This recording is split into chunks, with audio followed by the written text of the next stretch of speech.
I think we're living in such an amazing time right now. I mean, if you are not being challenged in some way in your life, you're not alive. And all of this is an initiation. And I don't believe that you have to go to any school of ancient wisdom perched in the Himalayas or for information or training any longer. If you see your life as the school, as the initiation, then you can no longer be a victim to your life. You're going to have to meet the challenges in your life from a greater level of mind, greater than the mind that created it. And so there have been plenty of peer-reviewed articles on the power of peace-gathering projects that lower crime, that lower trauma incidences of death and economic growth. It's all related to what's happening right now for us. And it's not enough, though, for us to just focus on peace and expect the world to change, because in the peace-gathering projects, when the event was over, a lot of the crime and violence returned back to its ceiling level again. It's more important for us not only to embody that peace and feel it, but then to demonstrate it. And when we begin to demonstrate it, I think we give people permission to do the same. That means that we can't be preaching peace and then be stuck in traffic and, flipping people off or arguing with your coworker. You don't get to stand up for peace if you have conflict in your life.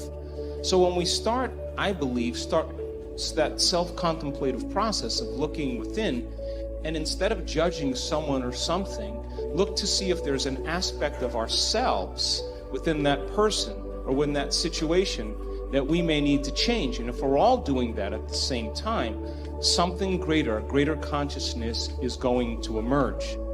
And so I believe that it should never be about a person. It should be about principles. And when we stand up for principles, that creates community. Because you could be one belief or another belief, but if you're sharing the same principles, which are joy and freedom and cooperation and connection, that's what builds communities. So then, everything in our world right now is reminding us of separation. Whether it's war, whether it's violence, whether it's political deceit, whether it's prejudice, all of those things cause us to live by those stress hormones. And when we're living in that state of survival, we're not trusting, and we become more selfish. So then, starting our day asking ourselves, what would be the greatest expression of myself I'd like to present to the world? And then making the choice to not get up until we are that person, I think that begins to demonstrate greatness. And when there is adversity and when there are challenges in our life, the question, of course, becomes, how do we become supernatural? And that means we're going to have to do what feels unnatural at first. When everybody else is in poverty and lack, that's the time to give. When everybody else is in fear and vigilance, that's the time to show courage.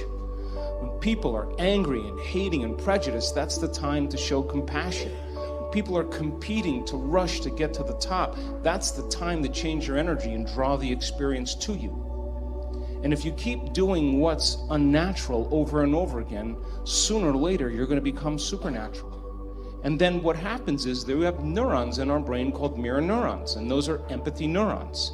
And when you fed your kid as a child, you went like this.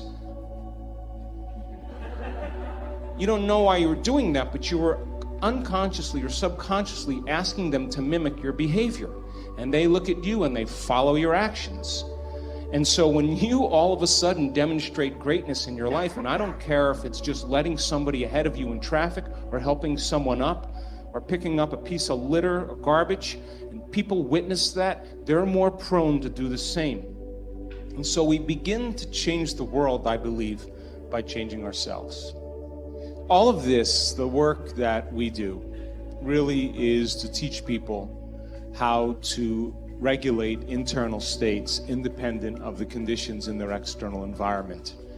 That when you finish a meditation, If you get up feeling the same way as you sat down, nothing really happened. Nothing happened neurologically, biologically, chemically, hormonally, genetically. You're still in the same state of being.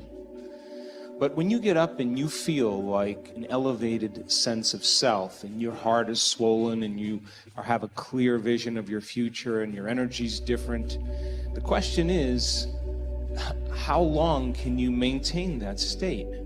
So you're literally broadcasting a whole new electromagnetic signature in that state. The thoughts tend to be electric and feelings tend to be magnetic. And the way we think and feel is what we broadcast into the field. And what we broadcast into the field is our experiment with destiny.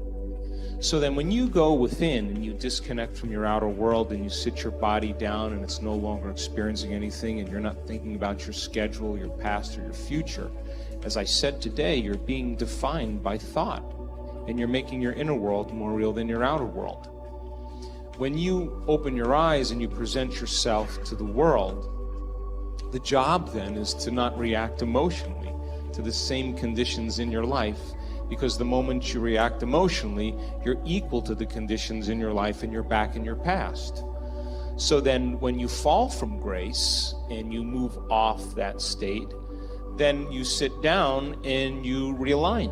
You begin to tune in again and you change your energy again. Now, when I'm going through change in my life, or I have a specific outcome that I want to create, I love to get up early in the morning. That's my time. I'm a 4:30 in the morning guy because that's my time. The rest of the day I'm serving, but I love getting up early and changing and working and having some time to myself. And I believe that when I invest in myself, I invest in my future.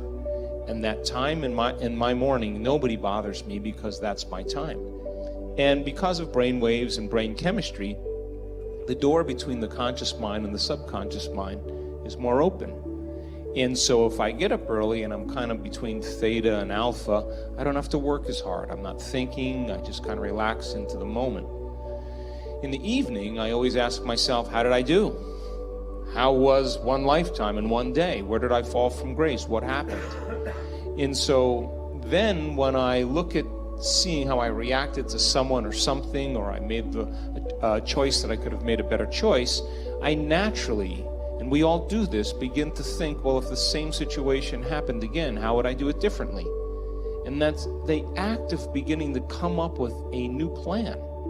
The act of rehearsing it in your mind begins to install the circuits in your brain, priming your brain so that when the next experience happens, you could modify your behaviors to do a better job in life. That's called plasticity.